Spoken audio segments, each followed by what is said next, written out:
지난번 한국에 들어갔을 때 영풍문고를 들렸더니 굉장히 많은 책들이 돈에 관해서 다루고 있다는 사실을 발견했습니다. 가장 잘 팔리는 베스트셀러란에 잘 팔리는 책들의 제목들의 상당수가 어떻게 하면 돈을 많이 벌 것인가에 관한 책들이더라고요. 부자 아빠, 가난한 아빠, 이웃집 백만장자, 바벨론 부자들의 돈 버는 지혜, 생각하라, 그리고 부자가 되어라, 백만장자 마인드의 비밀. 많은 사람들이 돈을 많이 버는 것을 인생의 목표로 삼고 있고요. 또 유튜브에 나오는 많은 내용들도 어떻게 하면 돈을 많이 벌 수 있을까에 관한 내용들이 참 많이 있습니다. 하지만 현실은 녹록치 않습니다. 실제적으로 전 세계에 사는 사람들에 관한 여러 통계 자료를 보면 사실상 세상에 사는 대부분의 사람들이 가난하다는 것입니다. 실제로 세계 인구의 90%가 평균 이하의 수입으로 살아가고요. 약 10%만 평균 이상의 수입으로 살아갑니다. 극소수의 극단적인 부자들이 전 세계의 돈의 대부분을 가지고 있기 때문에 이해할 수 없는 통계를 저희가 접하게 되는 것입니다. 이 말은 결국 대부분의 사람들이 부자가 아니고 평균 이하의 삶을 살고 있다는 뜻이고요. 그러므로 대부분의 사람들이 또 부자가 되기를 원한다는 뜻이기도 합니다. 그런데 저희가 성경을 살펴보면 성경은 수많은 사람들이 그렇게 부자가 되기를 원하는 이 시대에 조금은 이해할 수 없는 특이한 말씀을 저희들에게 전하고 있습니다. 신약 성경책의 첫 번째 책인 마태복음에 예수님께서 본격적으로 말씀을 가르치기 시작하시는 부분이 나오는데요. 마태복음 5장입니다. 이 마태복음 5장에서 예수님께서 가르침을 시작하시면서 이렇게 말씀하십니다. 심령이 가난한 자는 복이 있나니 천국이 그들의 것이며. 이해할 수 없는 말씀이죠. 대부분의 사람들이 부자가 되려고 하는데 성경에서는 가난한 사람이 복이 있다고 말씀하십니다. 특별히 심령이 가난한 사람이 복이 있다고 말씀하십니다. 그리고 심령이 가난한 사람은 복이 있으니 천국이 그들의 것임이라고 하시는 이해하기 어려운 말씀을 주시는데요. 이 말씀을 어떻게 우리가 이해할 수 있을까 제가 고심을 해 보았는데 성경에 등장하는 베드로라는 인물을 통해서 저희가 예수님께서 말씀하신 이 심령이 가난한 자는 복이 있나니 천국이 그들의 것임이라는 말씀을 이해할 수 있을 것 같습니다. 베드로는 예수님의 수제자였죠. 제자들 중에 나이도 제일 많았고요. 자신감이 넘치고 모든 제자가 예수님을 떠날지라도 자신은 예수님을 결코 떠나지 않을 것이라고 자신 있게 말했던 사람이었습니다.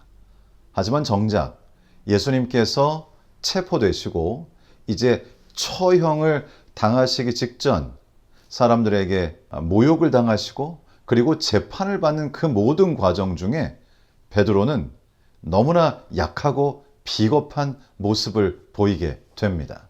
그는 정작 예수님께서 베드로를 가장 필요로 하시는 그 순간에 가장 비겁한 모습을 보였습니다. 단순히 예수님 곁에 있지 않고 예수님으로부터 피해 있는 정도가 아니라 그는 예수님에 관하여 누군가 물었을 때 예수님을 욕하고 예수님을 저주하고 자신은 예수님을 전혀 알지 못한다고 그렇게 반응함으로 정말로 비겁하고 연약하고 비참한 모습을 보이는 자신을 발견하게 되는 것이죠. 예수님께서 재판을 받기 위해서 법정에 계실 때 베드로는 멀리에서 예수 그리스도의 모습을 몰래 바라보았습니다. 그런데 그때 우연히 베드로와 예수님의 눈이 마주치게 되죠. 그런데 그때 베드로는 예수 그리스도의 눈빛에서 본인이 예상한 것과는 전혀 다른 것을 느끼게 됩니다. 베드로는 예수 그리스도의 눈빛에서 자신을 책망하거나 혹은 분노로 가득 차 있거나 혹은 자신을 미워하는 그런 눈빛을 결코 찾아볼 수가 없었습니다. 예수님의 눈빛은 긍휼과 사랑과 동정과 그리고 베드로를 향한 애틋한 마음으로 채워져 있었습니다. 바로 그 순간 베드로는 자신이 무슨 짓을 한 것인지 자신이 지금 서 있는 그 자리, 자신의 모습을 자각하게 됩니다. 그리고는 그가 그 자리를 떠나서 주체할 수 없는 눈물을 흘리면서 오열하고 통곡하게 되죠. 바로 이 순간 베드로는 자기 자신을 진정으로 발견합니다. 자기 자신이 얼마나 가진 것이 없는 사람인지, 자기 자신이 얼마나 내면적으로 가난한 사람인지, 자신이 얼마나 연약하고 처참한 존재인지를 그 순간 깨닫게 되는 것입니다. 그는 그 자신 안에 어떠한 의로움도 없다는 것을 깨닫고 자기 자신에게 어떠한 기대도 가질 수 없다는 것을 깨닫습니다. 자신의 심령이 얼마나 가난한 상태에 있는지, 자신이 얼마나 가진 것이 없는지 그것을 베드로가 아주 분명히 깨닫게 되었다는 것이죠. 그런데 바로 이 순간 베드로가 자기 자신의 자아를 완전히 바닥에 내려놓게 되었을 때, 하나님께 있는 그대로의 모습으로 나아가게 되었을 때 그는 주님 안에서 결코 이전에 경험해보지 못했던 진정한 평안을 경험하게 됩니다. 이것이 베드로에게 있어서는 진정한 의미의 계심이 되었던 것이죠. 물론 우리는 예수 그리스도의 재림으로 물리적으로 그리고 실제적으로 모든 것이 회복된 상태에서 하나님의 나라, 천국을 경험하게 될 것입니다. 하지만 지금을 사는 바로 지금 이 순간의 우리들도 우리 자신이 얼마나 심령이 가난한 상태에 있는가, 내 마음속에 얼마나 가진 것이 없는가, 나 자신의 부끄러운 면들을 있는 그대로 다 우리 주님께 쏟아놓고 우리 주님께로 돌아가 온전히 우리 하나님께 나 자신의 의지와 삶을 맡기고 하나님께서 인도하시는 길로 따르겠다고 주님께 고백하게 될 때에 우리는 천국의 내면적 특성을 지금을 살아가는 우리의 삶에서도 경험할 수 있게 된다는 것이 우리 주님의 가르치심입니다. 그래서 예수님께서는 누가복음 17장에 이런 말씀을 주십니다. 17장 20절로 21절의 말씀입니다. 바리새인들이 하나님의 나라가 어느 때에 임하나이까 묻거늘 예수께서 대답하여 이르시되 하나님의 나라는 볼 수 있게 임하는 것이 아니요 또 여기 있다 저기 있다고도 못하리니 하나님의 나라는 너희 안에 있느니라. 우리 주님께서는 분명히 말씀하시기를 하나님의 나라가 우리 안에 있다고 하셨습니다. 처음에는 매우 작게 시작할지 모르지만 우리는 하나님 나라 곧 천국의 특성을 우리의 마음으로 내면적으로 경험하게 됩니다. 그렇다면 하나님의 나라, 천국의 특성은 뭘까요? 사도 바울은 로마서에서 우리들에게 하나님의 나라의 내면적 특성이 무엇인가를 이렇게 가르쳐 줍니다. 로마서 14장 17절입니다. 하나님의 나라는 먹는 것과 마시는 것이 아니요 오직 성령 안에 있는 평강과 희락이라. 내가 내면적으로 얼마나 가난한 사람인가를 깨닫고 주님께 나의 모든 의지를 드리게 되었을 때 우리는 우리의 마음에 예수 그리스도의 의를 경험하게 되고 그리고 진정한 희락을 그리고 마음의 평안을 경험하게 된다는 것이 성경의 가르침입니다. 하지만 세상은 우리 안에 뭔가 굉장한 것이 있는 것처럼 그러한 종류의 메시지를 저희에게 전하고 있습니다. 자기 자신을 믿으라. 너는 할 수 있다. 내 안의 거인을 찾으라. 저도 저 자신의 의지로 많은 것들을 해보려고 과거에 노력했었지만은 결국 우리 인간은 시간이 지나고 세월이 흐르면 누구나 다 예외 없이 나이가 들고 늙고 힘이 약해지고 기억력이 쇠퇴하고 우리가 원하지 않는 방식으로 우리 자신들이 변해가는 것을 볼 수밖에 없습니다. 우리가 아무리 최선을 다해서 산다고 하더라도 우리 자신이 얼마나 연약한가를 우리의 인생의 어느 순간에는 깨닫게 된다는 것이죠. 성경은 저희들에게 아주 분명하게 말합니다. 우리가 원하는 온갖 좋은 은사, 우리가 바라는 것들이 어디서부터 오는 것일까? 정말 우리 내면적으로 원하는 것들이 우리가 경험하기를 바라는 사랑과 희락과 화평과 그리고 우리가 원하는 그 행복들이 과연 어디서 오는 것인가? 성경은 저희들에게 아주 분명하게 이렇게 말합니다. 야고보서 1장 17절입니다.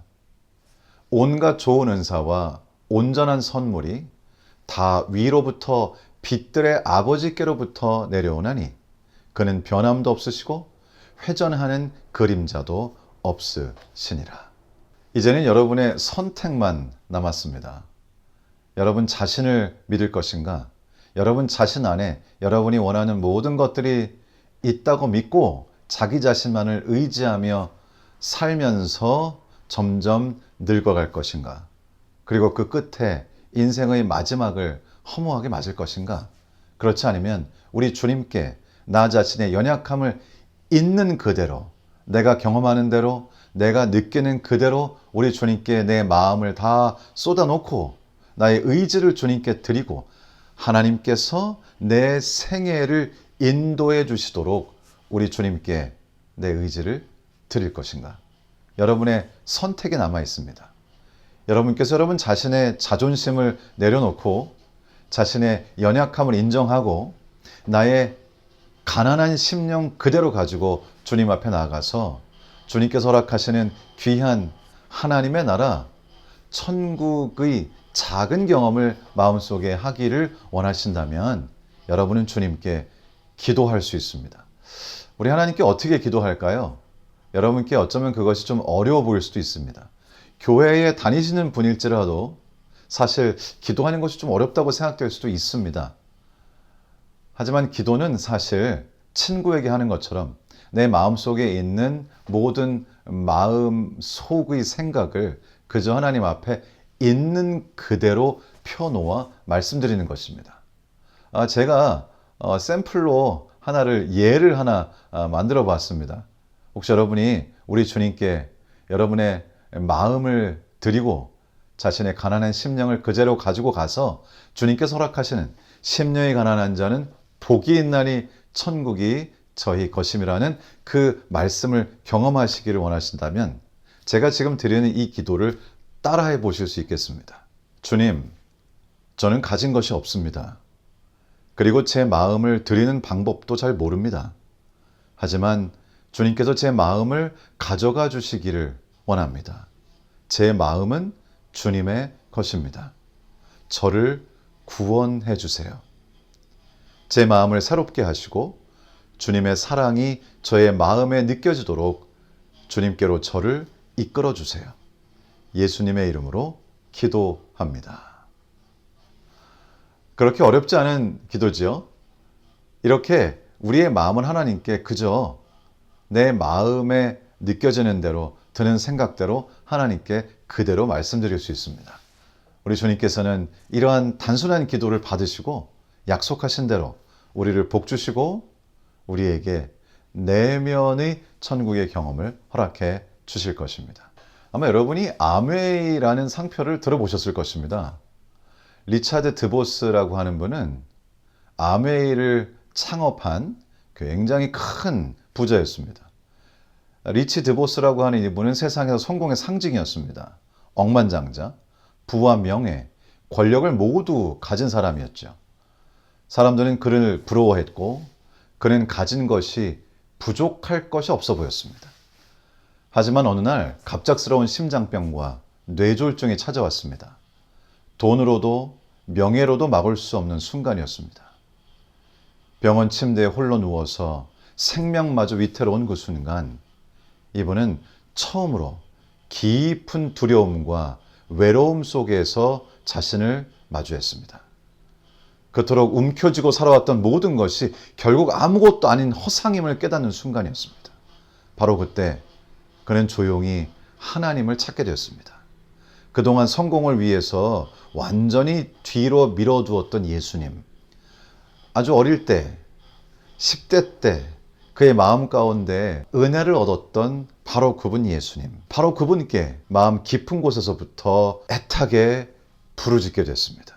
그런데 놀랍게도 그가 자기 자신의 연약함, 자신의 지금 처참한 상태를 하나님께 다 말씀드리고 그분께 있는 그대로 솔직하게 마음의 두려움, 애탐, 이해할 수 없는 그의 눈물, 자신의 마음속에 드는 모든 회한들을 우리 주님께 다 토로했을 때에 그의 마음에 따뜻한 평안이 찾아옵니다. 죽음의 문턱에서 그는 세상에 부가 줄 수 없는 진짜 부요, 진정한 천국을 경험하게 된 것입니다. 그날 이후에 이분은 이렇게 고백했습니다. 진짜 부자는 가진 자가 아니라 하나님의 품 안에 있는 사람입니다. 그의 심령이 가장 가난해졌을 때 비로소 그는 그의 마음에 천국이 임하는 것을 경험했습니다. 인간의 성장기를 보통 20에서 25년을 잡고 그리고 그 이후로 직업을 갖고 그저 20년, 30년 이렇게 일하다가 또다시 노년기를 맞이하게 되고요. 이제 노년기를 맞아 점점 연약해지고 그리고 내가 원하지 않는 모습으로 나 자신이 변해가는 것을 경험하고 그리고 결국 인생을 마감하게 되죠. 생각보다 삶이 참 짧은 것 같습니다. 우리 주님께서는 오늘 저희들에게 호소하십니다. 우리가 지금 도대체 무엇을 위해서 이렇게 달려가고 있는지를 생각해야 한다고 말씀하십니다. 성경을 통해서 주님께서 우리에게 말씀하십니다. 심령이 가난한 자는 복이 있나니 천국이 그들의 것임이라. 여러분의 마음속에 있는 연약함, 간절함, 그리고 때때로는 스스로 느끼는 처참함을 우리 주님께 있는 그대로 다 말씀을 드리실 때에 우리 주님께서는 따뜻한 품으로 여러분을 안아주시고 여러분 마음속에 천국이 경험되도록 하신다고 저희에게 약속하십니다. 여러분이 어떤 형편에 있든지 지금 무슨 생각을 하시든지 어떠한 어려움을 겪으시든지 하나님께 있는 그대로 친구에게 하듯이 말씀을 드리게 될 때 우리 주님께서는 여러분에게 이해할 수 없는 평안을 허락하시면서 진정한 내면적 천국이 무엇인지 조금씩 경험하게 하실 것입니다. 우리 주님께서는 우리를 사랑하셔서 연약한 인간이 되시어 우리를 대신하여 십자가에 달려 자신의 생명을 바치신 분이십니다. 자신의 생명을 바치신 그분께서 우리를 위해서 무엇을 주시지 않겠느냐는 것이 하나님의 말씀입니다. 오늘 여러분이 이 말씀을 들으시고 조금이라도 마음이 움직이신다면 무릎을 꿇고 눈을 감고 주님께 여러분의 마음의 연약함을 또 여러분이 지금 고민하고 계시는 모든 문제들을 그리고 여러분이 지금 지나가고 계신 그 어려움의 길들을 우리 주님께 다 말씀드리고 우리 하나님께서 허락하시는 귀한 내면의 천국의 초입으로 들어가시게 되기를 우리 주님 예수님의 이름으로 축원합니다.